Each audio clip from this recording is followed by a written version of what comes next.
All right, welcome to the Millennials Choice channel. I am here with Michael Franzese, former mob boss, captain of the Colombo crime family, and now turned born again Christian entrepreneur.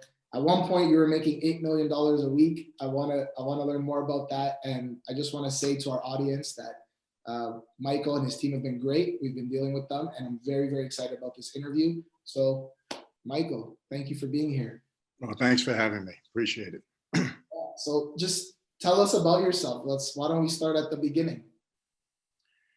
Well, it's a long story. I don't know where to begin, but I was born and raised in New York.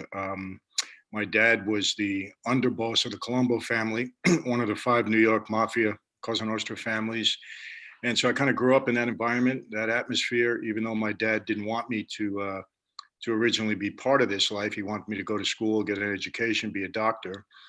And he was a very high profile figure. He was kind of like the John Gotti of his day, always a major target of law enforcement, media was always on top of him. So, I got that education about his life kind of early on, as far as that he was, definitely different than some of my other friends' dads.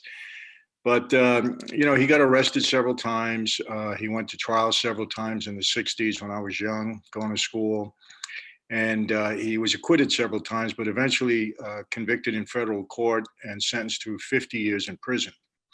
And at that time, I was a pre-med student at Hofstra University in New York, and I was devastated when my dad went in. He was 50 when went in. I figured, that would be a death sentence for him. And at that time, Joe Colombo, boss of my family, he kind of took me under his wing, started meeting a lot of my dad's friends, got involved with the effort by Joe Colombo to stop the FBI from harassing Italian Americans with the league that he formed. And I started to think of ways to help my dad out. And we had a visit in Leavenworth Penitentiary, and basically told him that I wasn't going to school. If I don't help him out, he was going to die in prison. And during that conversation was when he said, "Okay, if you're going to be on the street to help me, then I want you to do it the right way." And he basically proposed me for membership into the family. And the reason behind that is because I believed until this day that my dad was framed. It was a bad case. He wasn't a bank robber. That was the charge. He was supposedly masterminded a nationwide string of bank robberies. So it motivated me to help him out. And so that's how I got involved. And long story short, in 1975, I took an oath and became a made member of the family. So that's kind of leading up to that point in my life. Right. Yeah. I mean, it sounds like a transition from you have a parent who's running a particular business. Sometimes they groom their kids into who they want them to be and to take over the business. It didn't sound like that was happening. Like in this case, it didn't sound like your dad's intentions were for you to to pass the torch to you. It was something that you wanted to do, like you said, to help out your dad, right? Well, I wanted to help him in any way that I can. It was really his thought. He said, if you're going to get on the street and try to find these witnesses and make money to help pay for my legal defense, then I want you to do it the right way. So it was really his idea to be, to propose me into membership. I didn't care. I was willing to do whatever he thought was best in this fight that we had in front of us. So but I wasn't unwilling to do it. I mean, if that's what he wanted, then I was ready to go. And that's really how it came about. Got it. So we've heard the part of like you were a pre-med student, but who was Michael before the mob life? Like what were you into? What were some of the things, like who are you? Well, I was an athlete. I played, baseball and football throughout my, schooling. And I was a big Yankee fan at the time. Mickey Mantle was my sports hero back then. So, I mean, I was just, I was a pretty good kid in the house. I'd help my mom and dad out a lot, especially throughout all my dad's problems. I had three younger brothers and sisters that I cared for, and tried to best, help the family out. So, I mean, I didn't get much trouble. I had a little conduct problem in school. I was always, that kind of, but just regular kind of kid, I guess. Right. Yeah, we all have those those problems in school. Yeah, I yeah. just did a video about how everything that I used to see on my report card, every report card was the same. Good luck on future endeavors. When I was an SEC student in elementary school, as if I knew what the word endeavors meant. So we all have those little run-ins. With respects to the mafia, the mob enterprise, so you were a capo. So can you tell us what the hierarchy, the structure in the mob was? Well, when you first take the oath, you come in as a soldier, and that's the official position of a made man when you first, get inducted. And then you could stay that way forever, as long as your tenure is in that life, or you can move up in the ranks. And, I moved up. I was first an acting capo regime or captain for my dad when he was released on parole, because my dad couldn't move around and he was a capo regime or captain. So he made me his acting captain. So I actually acted in his behalf. And then in 1980, I was made an official capo regime captain by the family boss, Carmine Persico. So, that's a powerful position. You're given men, soldiers under you to supervise. And it's an important position. And, many guys go from captain to right to boss or to underboss or, to a higher position. So it's a position of authority. And, that's the rank that I reached. Right. So those soldiers that come in as that's the first kind of level, did you find guys in that life that they didn't want to move up, like that they were very comfortable, they were complacent with that position? Or was there always this like, I want to move up, I want to rise in the ranks, so to speak? Yeah, I think everybody wants to move up. You move up in the ranks, it's more power, and your earning power is even better because now the men under you, they pay up to you. So I don't know if you saw the movie Donnie Brasco, but when Al Pacino's character he was always being passed over to get moved up in rank. So I mean, and that's generally the way it was. I mean, you want to move up in that life. Right. Got it. Okay. So $7 to $8 million per week in the gas business. So we posted your photo. It was your headshot. We blurred it out, and we were just teasing our audience on social media like we're about to interview this star. And and I said $7 to $8 million a week is what he was earning. And one person must have, a few people knew who you were. They're like, can we guess? Was he earning this in the gas business? I said, yes, that's the guy. So how did you get into that business? What was the scheme? How were you defrauding the government from what I've watched in your interviews? How did that work? Well, just to clarify, we were averaging about $8 million a week that was coming into the operation. There's weeks when we'd have 10 grand, and 10 million. There's other days when we'd have 5 million. So, it all depend on the business for that week. But so it wasn't going all into my pocket. I want to make that clear. That was what the operation was grossing. But I did pretty well. I mean, I'm not complaining, but basically, there is a myth out there, I think, that a lot of people think that mob guys sit around in their social clubs and they, devise these schemes in which business that they're going to infiltrate or defraud. And, most oftentimes it's not like that. People from the inside of their own business will come to us with a scheme. And we either participate, make it better, sometimes make it worse. It all depends on the person and the situation. So in this case, there was a guy that was in the gas business, and he was being extorted from some guys from another family. So he came to me basically for protection. And, over a period of time, because initially I didn't want to get involved with him, but then I did. And I helped him, get rid of the guys that were bothering him. And then we went into business together. And basically he told me, Mike, he said, I have an idea, which I think you can help me with. And maybe we can, take some tax money from the government. Well, government was my enemy back then. So long story short, we formed a company, and over a period of 8 years, we devised a scheme that we were able to defraud the government out of tax on every gallon of gasoline.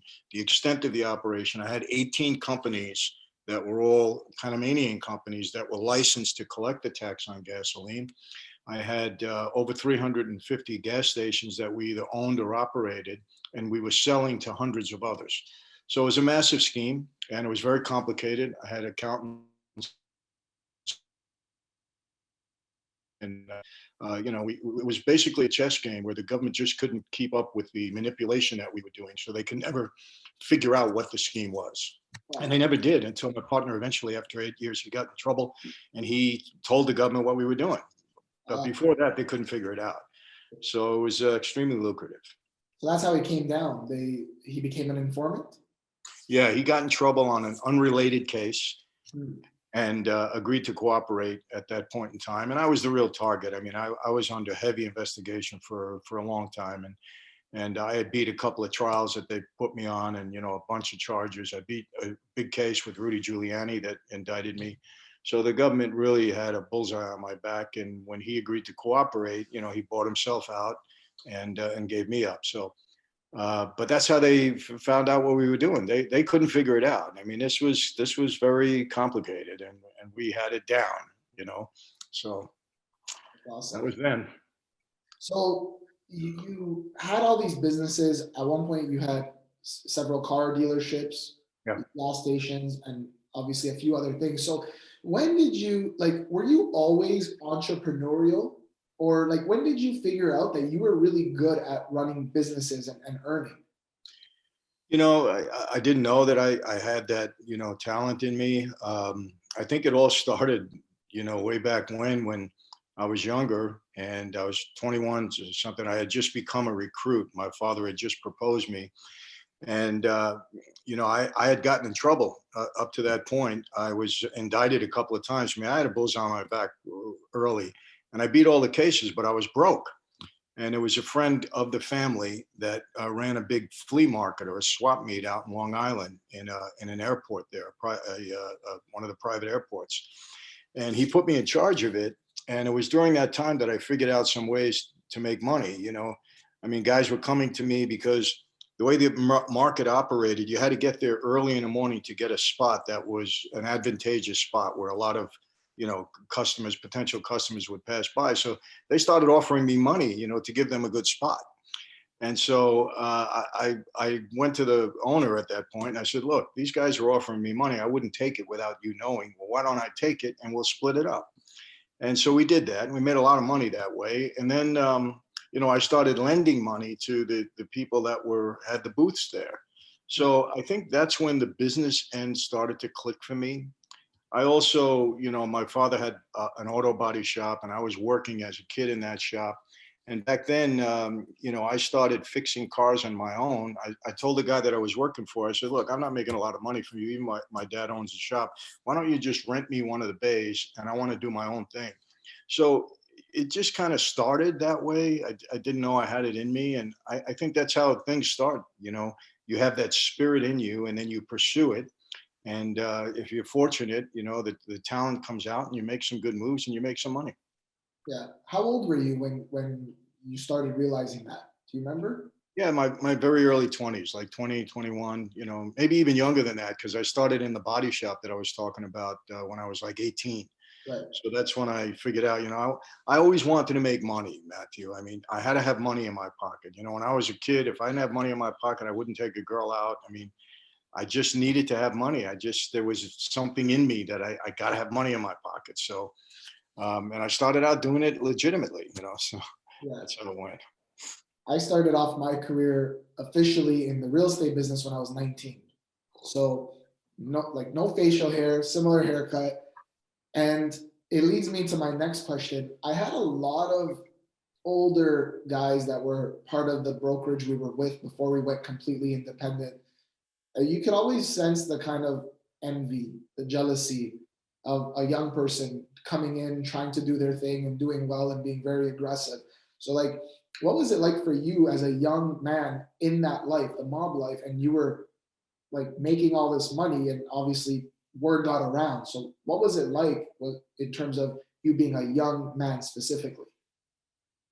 Matthew, I can relate to what you were saying because I fought that battle basically my whole life because, the old timers in that life, there was resentment towards the younger guys anyway, because they felt that they were there and, they were your superiors and they knew the life better than you. And, being as aggressive as I was, I came up against them a lot in different sit downs and disputes over, business. And so that resentment was, you could feel it, it was there. So I had to fight it. And, sometimes you have to be diplomatic about it, and try to maneuver your way, manipulate your way through a deal. So, I mean, I felt that, and the funny thing now, as I'm older, I still see it. And, I'm going to be 70 years old, so I'm not a kid, but I think people look at me like I'm younger for some reason. I don't know why, but I still get it at times. So when you're like that, it kind of stays with you your whole life, I think. It's just a natural thing. My fiance was going through your Instagram yesterday. She was looking at photos of your wife, and she's like, "How old is Michael?" I said, "He's turning 70." We both said we're like he doesn't look nearly that age. So it's just good genes, right? Well, my dad lived to 103, so I think we'd have to say we have good genes in the family. But look, I have a young, beautiful wife. I mean, young. She's younger than me, and she keeps me in shape. And she's all my daughters are all health nuts. So we try to stay healthy, and it works out at times. Good, very good. So we're gonna have a few more interviews down the road for sure. No, I'm here. I hope so. Awesome. Um, I was watching one of the interviews. You gave us a story, and I don't remember who was involved, but it was about being punctual and being on time. How important was it being on time in that life? And do you have an example of that? You can never ever be late in that life. Yeah, I'll give you. I mean, I have a couple of examples, but I'm usually an on-time guy. I think sometimes it's rude to keep people waiting. I mean, excuses, things happen at times, but you like to be on time. But in that life, you can never be late. And I'll give you an example. One morning, I was riding in from Long Island and I was a recruit. I wasn't a made guy yet. I was riding in from Long Island into Brooklyn, where our headquarters were. And there was heavy traffic, accident or something happened. I don't know. But I was like a half an hour late. And I got balled out for it. And the next day, I was told to meet at a certain place at 12 o'clock. And I got there at 11, whatever it was. I got there 45 minutes early, and I'm sitting there waiting and waiting and waiting and waiting. 4 hours later, I wouldn't move. I didn't go anywhere. 4 hours later, my capo came up to me with the boss in the car, and he looked at me, just rolled down the window, and he said, "Do you get the message?" And I said, "Yeah, I got it." He said, "Okay, I'll see you tomorrow." And they left. So just to show me how important it is to be on time for a lot of different reasons, but it is important. Look, if you're negligent with your time, it's like you're not caring about the other person's time. So you try to be on time. Right. Yeah, yeah. That's a interesting way of teaching someone a lesson, right? Or Oh yeah. a message. Well, if you had a meeting at 8 and you weren't there at 7:30, that was considered late. So Right. you always had to be early. It's very old school, but it still applies today. Yeah. It still applies today. We try to when we're meeting with our clients, it's kind of difficult now because of COVID. A lot of things are through Zoom or virtual meetings. But I try to train my staff too. Like, guys, 12 o'clock the meeting starts. You got to Exactly. be there ahead of time. There's always things that come up. You can't blame the traffic or whatever the case may be. Things come up, so plan ahead, plan accordingly. But it's surprising how many people still don't see the importance or don't really care about it as much. Yeah. Well, hopefully that trend changes. But I know what you mean. This younger generation, it seems they're very, especially out in California, people are very laxed out here. But we'll see what happens. Who knows? Yeah.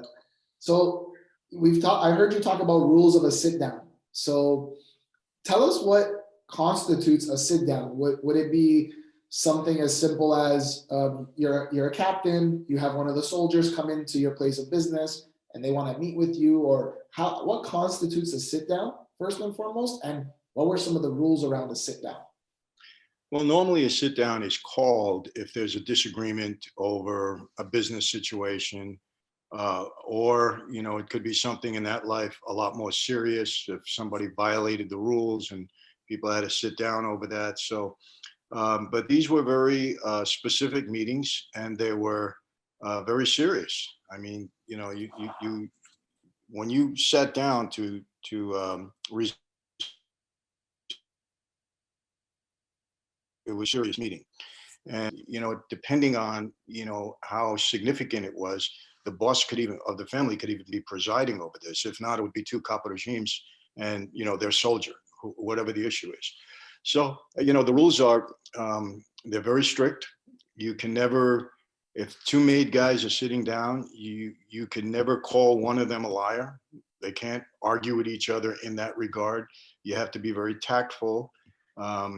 You can't, there's no cussing at the meetings or anything like that. They're held very respectfully. And at the end of the day, whatever the decision is, that's it.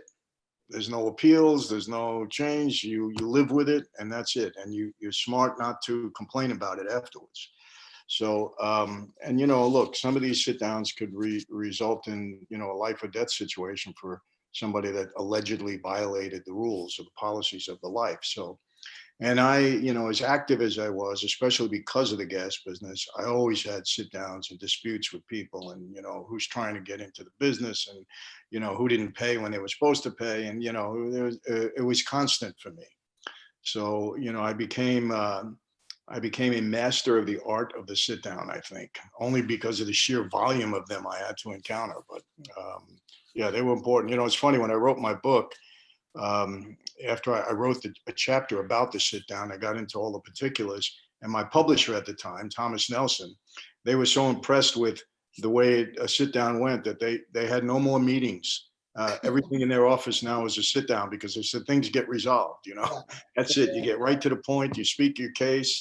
Boss makes a decision. Done. Go on to the next thing. And that's why I think you're such an interesting person to interview, because we're on different ends of the world in terms of, like my background and experience and your background and experience, but so many of those principles still apply. Like even when we're sitting with a client or a builder, developer, they're not the easiest people to deal with, but you can't lose your temper. You can't lose your cool. You can't accuse someone of something. It's not proper business. So it's way more serious in that life because, like you said, it could result in the death of somebody. Which, speaking of which, like, did you ever feel like, was there ever a feeling of while you were in that life that your life was being threatened or it could be in jeopardy at one point? Was there ever that feeling? Well, I had that experience. One of the horrors of that life, and I have to say it that way, is that, you might make a mistake, you get on the wrong side of somebody. There's a lot of treachery in that life and a lot of politics. And you have to be able to weed through that and understand that, in order to survive. And, I was put into a situation where I went into a room one night and wasn't sure if I was going to walk out. So that's really the only time that I felt it while in the life.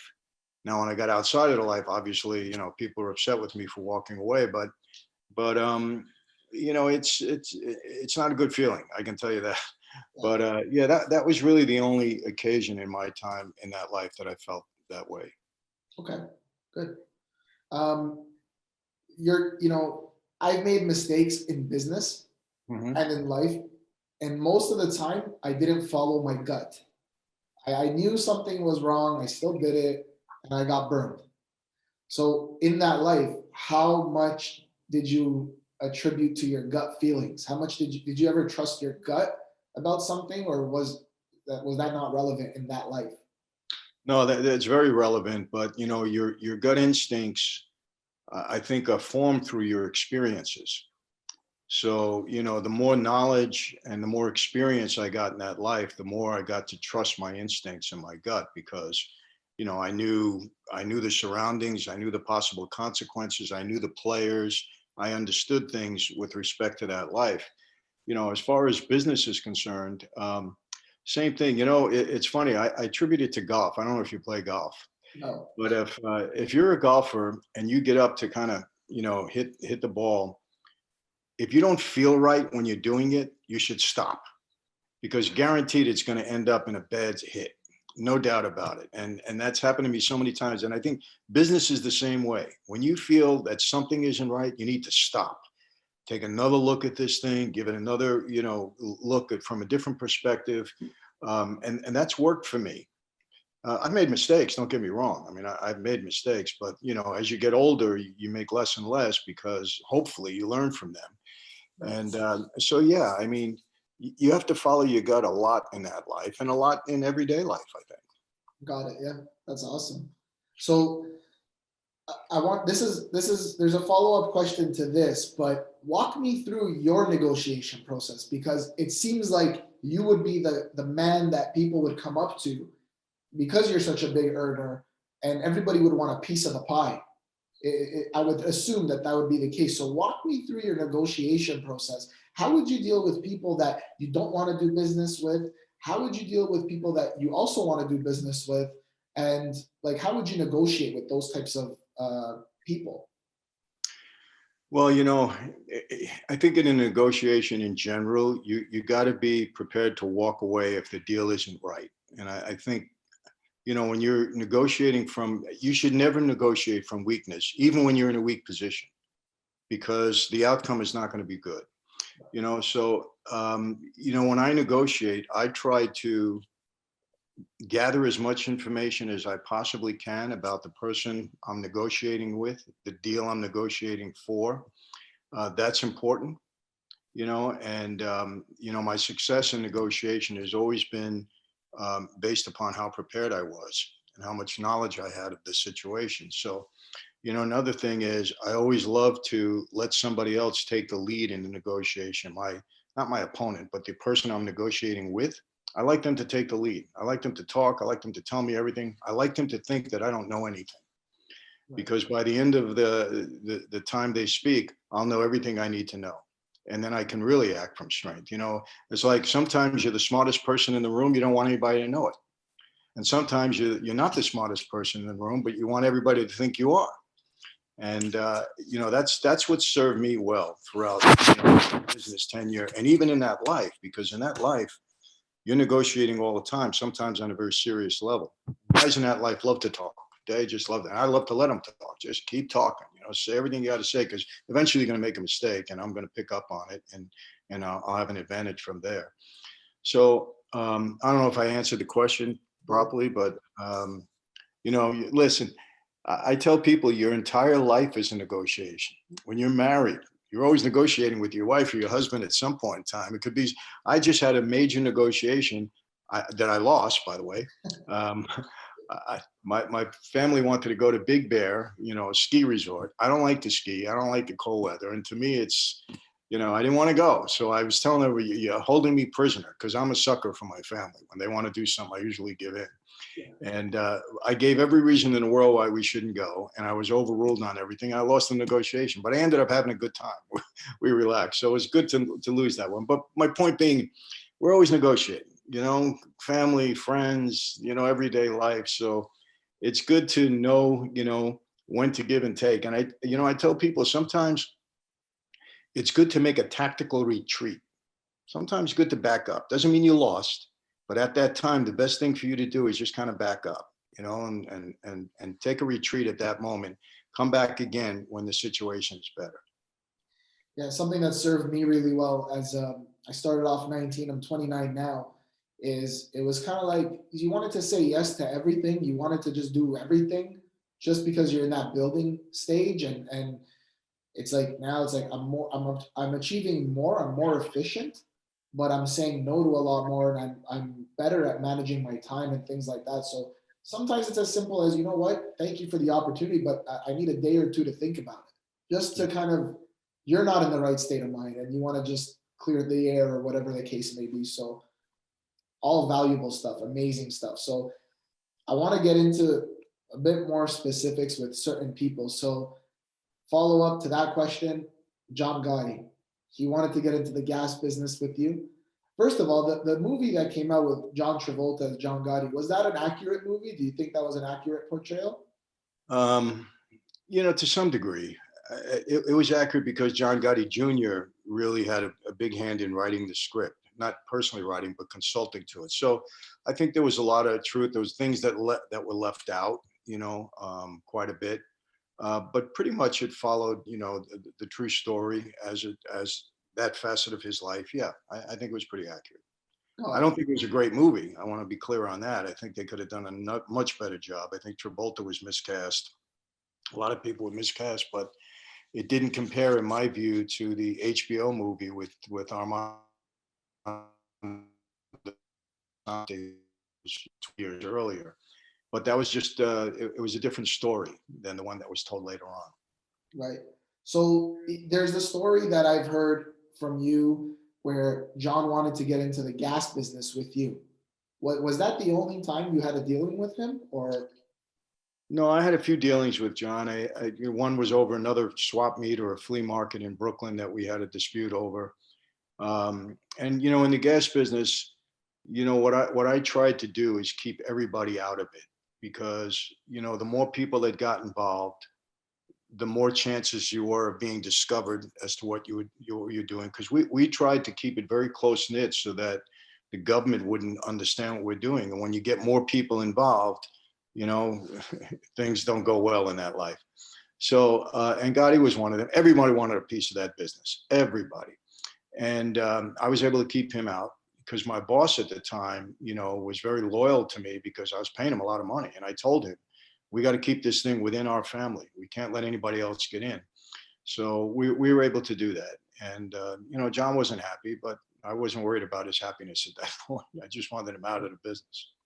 And being the kind of character that we've seen him as, was that like, how would that kind of negotiation go between you two? Because it sounds like you'd be more laid back and he's kind of doing the talking, or how does that work? No, well, in that particular case, it was kind of an end run that they tried to do with me. John had connected with a guy from our family, and John was behind this guy. And he came at me to try to get involved in the business, being that he was within our own family. But I knew he was connected with John. I knew they had made a deal. So I was able to keep him out, and in turn kept John out, because it would have been very hard for John to claim anything in that business, because really what they needed to buy from me, and I didn't want to sell to them. And that's what it was. So that was a complicated thing, but it was easy to keep him out. And I think he had a little resentment with me because of that. But like I said, you don't worry about those things. Right. So his underboss, Sammy the Bull. Yeah. I heard about Sammy the Bull from your good friend Patrick Bet David. He interviewed him, and that's how I learned about Sammy the Bull. So, okay, was Sammy the Bull who he claimed to be? And at the same time, have you had any dealings with him? And I heard there's a rumor that you two want to sit down and do something together. Any truth to that? Well, first of all, Sammy absolutely was the real deal. He, if you listen to his stories now on YouTube, he tells it like it is, and he's telling the truth. Obviously, I don't know every story that he's telling, but I know that he's been very honest and open about it, and tells a good story. By the way, he's good. And yeah, Sammy and I have met recently, and I know his family now. And look. I always look at it this way. He's doing the right thing in his life now. He's turning his life around, and he's paid for a lot of consequences for whatever it is that he did throughout his life. And he's turning the corner. He's turned the corner. So yes, it's possible that he and I might be doing something together. We can't reveal it at the moment, but we're in discussions, and I actually enjoyed spending some time with him. So. Okay, good. So we're going to look forward to that sometime in the near future. Yeah, and let me tell you, Sammy is the real deal. When he talks about who he was, that's who Sammy was, and he was very close with John, and he was a real street guy, and he rose to that position because he earned it, and whatever happened after happened, I'm not going to comment on that, but you could take his stuff to the bank. Did you have any dealings with him in that life? No, not really. We met, but I didn't have any business dealings with him at that time. We always, all these guys, we always come across each other, whether it's in a wedding or a funeral or a nightclub or something, but we never had any business dealings. No. Got it. Okay. I'm a huge fan of learning about different kinds of CEOs or people that have just achieved mega success, and I want to know what drives them and how they're wired. So I never grew up in the Michael Jordan era. I watched The Last Dance recently on Netflix, and I thoroughly enjoyed it. I got an education on really what was going on during that time, not only with Michael, but some of the other team members. So you were involved in the gambling business. And this is something my dad and I have talked about, but just conversation. Like when Michael Jordan's dad passed away, there was always those rumors of, you know, his gambling choices may have led to that, may have had something to do with his father's death. What do you know? Was there any truth to that at all? You know, that was the thought at the time because of Michael's, excessive gambling, and he admits to that. Everybody knows that. But I think that's been debunked. I think the truth came out, and it really had nothing to do with Michael's gambling at all. And I was working with the NBA during that time, so that I don't want to call it a rumor. That thought was being circulated at the time Right. with no real evidence to support it, and I think it's been debunked since. And interestingly enough, with Michael, I watched The Last Dance also, and people have asked me, "Oh, does Michael have a gambling problem?" Well, you have a gambling problem when you lose money and you can't pay your debt. That's a gambling problem. If you like to gamble like a sport and you can take care of your debts and it doesn't affect your lifestyle in a dramatic way, well, then maybe it's not a problem. But Michael, he nailed it. He said, "I don't have a gambling problem. I have a competition problem." And gambling just raises the competition level. And I think that's what drives Michael. So that made a lot of sense when he said that. And I didn't think of it that way. I mean, I knew, athletes, they love to gamble because it is an extension of their competitiveness, no doubt. But, many of them get in trouble because they take it to excess and then they can't support the habit. That's not Michael's case. So, and his explanation for that, I think, was very valid. Yeah. I was watching, the coin toss Mhm. things he was doing with his security. Yes. I was like, why would he care about like $5 or whatever? But yeah, he explained it. It's his. If he wasn't competitive and serious about that, it might have affected him in other areas of his life. So I get that. It's part of who he is, uh, Yeah. the competitive side. And it drove him to be, forgetting, current players now. To me, he was the best that ever played the game, and that drive that was just, you know, nobody can overtake him, and that's it. He wasn't standing for it, and that's just how he lives his life. Yeah, yeah. I enjoyed it. Again, I never grew up on that, so I thoroughly enjoyed it. Can we move politically a little bit? So Sure. we see what's going, like we're in Canada, we're in Toronto, and we're pretty liberal in Toronto, but all kinds of stuff happening here. But we're watching what's happening in the US. And from an outsider looking in, it seems like constant civil war and civil unrest. And maybe that's the feeling there and what's going on with Trump. So when he was a developer, when Trump was when he was trying to build and develop buildings and things like that, the mob controlled a lot of the unions, right? So he must have had some dealings with the mob somehow, some way, right? Well, listen, and again, people need to understand that if you were a developer in New York, you had to deal with the unions and you had to deal with the mob because we controlled all the labor unions, not some of them, all of them. So any developer that wanted to get a job done had to deal with us if we felt it was a significant enough job for us to get involved in. Now, obviously, Trump was significant, like Jerry Gutterman and like some of the other people there but to say that he was mobbed up would not be right because he did what he had to do like every other developer to get his buildings built. So, and I look, I knew his one of his attorneys, Roy Cohen. I met Donald through Roy for a second. He may not even, I mean, I know he knows my name, but we had no relationship. I never heard of anybody controlling Donald Trump, with all the meetings that we're in, because I was heavily involved in contracting. I never heard that Donald was mobbed up. Nobody ever said that. And I would have known that for sure. Right. So, it's unfair to paint that brush on him. I can, I'd say, and I have no, if it was true, I'd say, yeah, it was true. I mean, he's president. What are they going to do to him, at that point? But, so it's not fair to say that. Right. So what was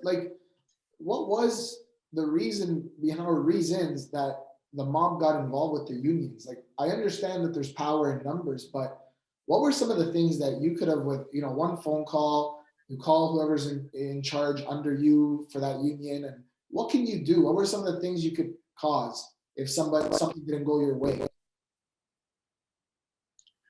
Well, listen, here's a perfect scenario. There was the big non-union job, a contracting job out in Queens. Basically, there were about 4,000 apartments that were being converted into co-ops at that time, like condominiums, co-ops. Yeah. And the person that worked for the builder, the owner, was a good friend of mine, and he was the general contractor on the job. So he called me. He said, "Look, the unions are pounding on us, Michael. And if we get a union in here, it's going to cost, several $1 million more." He said, "Can you help?" And I said, "I can." So basically, we kept the union out, but we kept it out for a fee from the contractor. In other words, we'll keep the union out, but you're going to give us X amount of dollars for every apartment that you convert. And when I say keep the union out, instead of having 10 union workers, we're going to give you one, and you'll pay his salary because that covers you. We'll take care of the rest. So, that's one way that you got control. Another way, waitresses and bartenders union. I had control over one of the locals. We would send somebody into a restaurant that was non-union. We're going to unionize. The owner says, "No, I don't want a union." Okay, then we're going to picket every day, morning, noon, and night, in front of your building until you say yes. Then they come to me. "Okay, I'll keep the union out, but every Christmas you give me 20 grand, and don't worry about it. Now I just saved you several $100,000 in pension fees and everything else that goes with an employer." So that's the power of a union. Also, you had huge pension funds. Let me tell you, Vegas was built on union pension funds. Okay, that's how it was built. That's where the money came from. The latter part of Vegas. So, when you control that kind of money and you have that kind of power, Teamsters. Hey, we call a strike. You got 2.5 million workers that stop driving trucks around the country. Wow. You call a strike at the dock. Nothing goes in and out of the country. No goods. So that's tremendous power. Yeah. Tremendous power. You control the unions in this country. During my day, it's a little bit different now. You control the country. Wow. So Also, politically, remember, hey, you got the Teamster vote. You tell, but here's what we want in return. Well, that's a lot. yeah. So leading into the movie The Irishman and Jimmy Hoffa, I enjoyed the movie. Was that an accurate portrayal of what was going on at the time with him? No, that Frank Sheeran was not the shooter in Jimmy Hoffa deal. He was not. Nor was he the shooter in the Joe Gallo deal.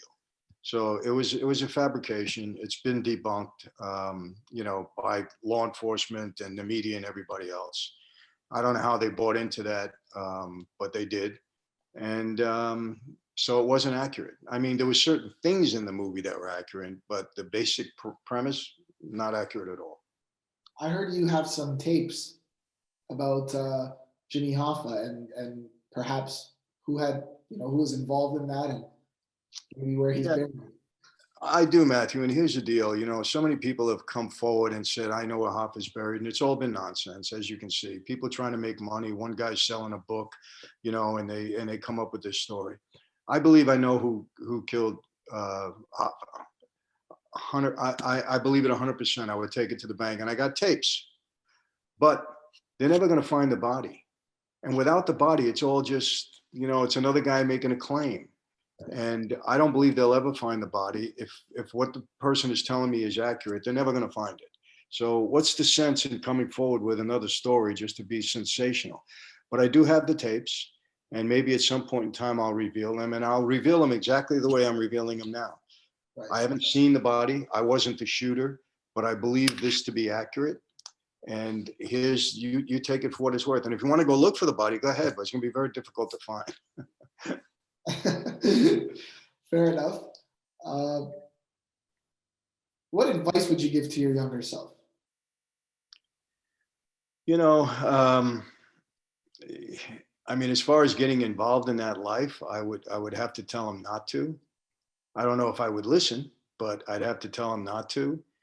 And look, just try to play it straight in life, Matthew. I mean, that's the best advice that I can give. And I give it all the time to young people, especially those that have made mistakes, ended up in prison or certain problems. And I tell them it doesn't pay. You got to play it straight in life. And here's my the way I back that up. I said, look, life is difficult enough when you're doing the right thing. I mean, how many people were, terribly affected by COVID? Their life went upside down and they were doing the right thing, because you don't know. Life throws us curveballs all the time. And so it's difficult enough when you're doing the right thing and everything is going good. When you put extra baggage on your shoulders by getting involved in crime and, doing things dishonestly and deceitfully, life becomes so much more difficult, so much more. This is a tough deal to navigate, this life. And you got to do it as best you can the right way. And there is a moral compass that we need to have. And obviously we got to abide by the law. Look, what's happening in America right now, I don't want to get into the politics too much, but it's terrible and it's dangerous. Presidents come and go. Trump's in, Trump's out, this and that. That's just the way our process works. But for me, what I see is a real hard attempt to silence opposing thoughts. And people are complicit in that. You got big tech complicit in that. And it all revolves around money and power. That's it. That's what it is. And when you try to silence, opposing thoughts, well, what does that lead to? That leads to China, that leads to Cuba, we have history here. And I think, unfortunately, people are not paying attention. That's the bigger issue. That's the issue that, that we got to be careful. And, the attempt now to impeach the president, I get it. They don't ever want him to run for office again and all that stuff. Fine. If Trump's had his day, he's had his day, move on. But it's this silencing and it's this, I don't know if you see what else is going on, but they're actually trying to punish supporters of conservative values. I haven't seen that. No. Oh yeah, they're ostracizing them. They're punishing them, for having an opposing thought. So, and I'm not talking about the people that did the Capitol. I'm talking about Trump supporters in general, and that's dangerous. So where it's going to lead, I don't know. And I try to tell my kids, I said, look, you can't worry about things that you have no control of. You have to worry about what you can control in your life. So we'll see where it goes, and ultimately God is in control. I know that. So it's going to end up the way it ends up. Yeah. So when did you, you were in prison when you found Christ and that faith and you were born again, or how did that happen? Well, my wife and my mother-in-law really introduced me to my faith. And yes, but it grew and it really solidified during my time in solitary in the hole. So, I had 3 years to spend almost just me and God, and my faith really grew during that time. Because again, I always say this, Matthew, for me, faith was based upon evidence that made me believe that what I was reading and what I was hearing and what I was experiencing was correct. And then your faith is backed up by your experiences later on, so it was solidified for me in that way. Awesome. You've done some stuff with Pastor Greg Laurie. He's a guy that I love listening to. Greg. California. Yeah, right. He's in California, his church, right? Yeah, he's a neighbor of mine actually, but he's just I got to love him. He played a big role in my coming to faith. He didn't know it. I used to listen to him every day when I was in solitary, and then I went to meet him when I got home, and then we become friends. My wife and his wife are good friends. So, but he's a strong man of God, and he's a great role model for our faith for everyone. That's amazing. Give us an MC exclusive, a Millennial's Choice exclusive. Something you might have not shared with anyone before. Oh boy, that's hard, Matthew. As people know, I've been out there quite a bit. Listen, I have a lot of respect for young men and women like yourself that started out young and rose to a position of success. So I enjoy doing these things for that reason. And, I'm kind of, believe it or not, I am selective, even though I've been out there a lot, because we get requests on a daily basis to do things. And, we selected you because we looked into what you're doing, and I really appreciate it, and I applaud you for it. So, I don't know. I mean, we have a lot of things coming up. I can tell you. I've been really blessed during COVID to be able to kind of transition into doing what I've been doing all my life, but now doing it formally, and that is coaching and mentoring people, life skills, business skills, and we've developed a great platform for that. I'm writing another book, on mafia democracy, and that book is not Republican, it's not Democrat, it doesn't go across it crosses party lines to really, let people be aware of what I see is really happening with the government as a whole, and some of the things I just briefly mentioned. And then I have a TV series, based upon my life in active development that I think we'll see coming to the screen, within the next year, 18 months. So a lot of exciting things going on, and we just try to keep getting the word out there. My faith is always out front and foremost, and God has blessed me in many ways. And when you're given a lot, you owe a lot, and that's how I feel. That's amazing. And I knew you were selective, and there's actually a story with that. So once we close this, stick around a couple of minutes. I want to share Sure. something with you. But real quick, your favorite mob movie, your least favorite mob movie, and close off. Tell us about joining your crew. What's that? What's involved with that? And we'll wrap up the interview part of this. Okay. Well, joining the crew is it's easy. There's there's the different levels of the crew, and there's a free community that we have about 11,000 people in right now, Matthew, that I'm really thrilled with, because it's not only my providing content and information and encouragement, but now everybody's doing that to one another, and it's become a real community. And people are really enjoying it. I'm getting so many, positive messages back. Michael, thank you. My life has changed, and especially through COVID, when people were struggling and they just wanted to, communicate with people on a good level. So it's been great. It's growing daily. And then there are other levels. There's our inner circle, where you get a lot more content and a lot more involvement with me. Tomorrow afternoon, I'll be doing a Zoom call with, several hundred people that are in the inner circle. They get to ask me questions, and we communicate, and we provide great content, so that's great. And then there's one-on-one coaching, mentoring, where, I get involved one-on-one. And there's different levels, and it's all explained. So we're really, really excited about it. And so that's that. My favorite movie, let me just fix this screen here for a minute. Hold on. We're going to post those links to join your crew on our YouTube channel and all that, so that our audience can go ahead and register and look into that. Great. So I'm really excited about that. And yeah, favorite mob movie. I want to know from your end, favorite mob movie, and then least favorite mob movie, and why. I keep going back to this, and it's crazy. Maybe because I was so familiar with the person at the time, but right at the top of my list, that HBO Gotti movie with Armand Assante, because it was so authentic. The acting was so well done. The story was very tight. It was just great. Armand Assante killed the role of Gotti. Everybody did a great job. The fella, I forget his name for a minute, but that played Sammy Gravano was terrific. I mean, everybody was just great. So it's always at the top of my list. Obviously, Goodfellas, great movie, so well done. Anything that Joe Pesci is in is just dynamic. He's terrific in every role, mob related, in every role, period. But in that, great. So I guess those two are on top. But I mean, I love Donnie Brasco. I thought Pacino, that was his best role. He played Lefty so well.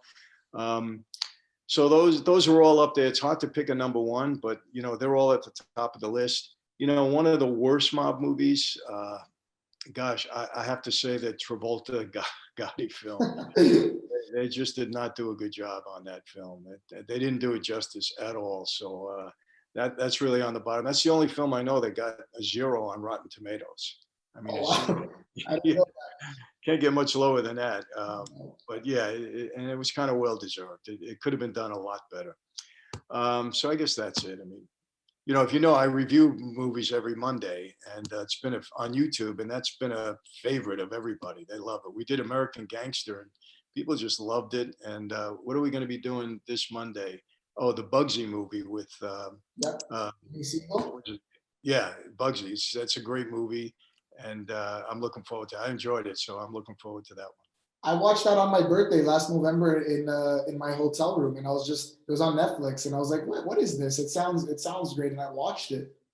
Didn't know. Sad story about how that ended, but not everyone is. I think you're the only one who's been fortunate enough and blessed where you either end up in jail the rest of your life or you end up dead in that life, and you've come out and you're sharing your story and that message of hope. So it's amazing. So stick around. Any last thoughts for our audience members before we wrap it up? No, just again, thank you for the opportunity, to come and have this talk with you. The sit down, I would say it is a sit down, and just again, play it straight. Do the right thing, and we'll come out of this COVID situation one way or the other. So just always look forward. I always like to look at the glass half full, not half empty. So that's how I approach life, and it's worked for me. So that's it. You've been generous with your time, so thank you, Michael. And you guys can find him on his channel at Michael Franzese on YouTube. Thank you very much, Michael. Thank you, Matthew. You take care. God bless. Thank you.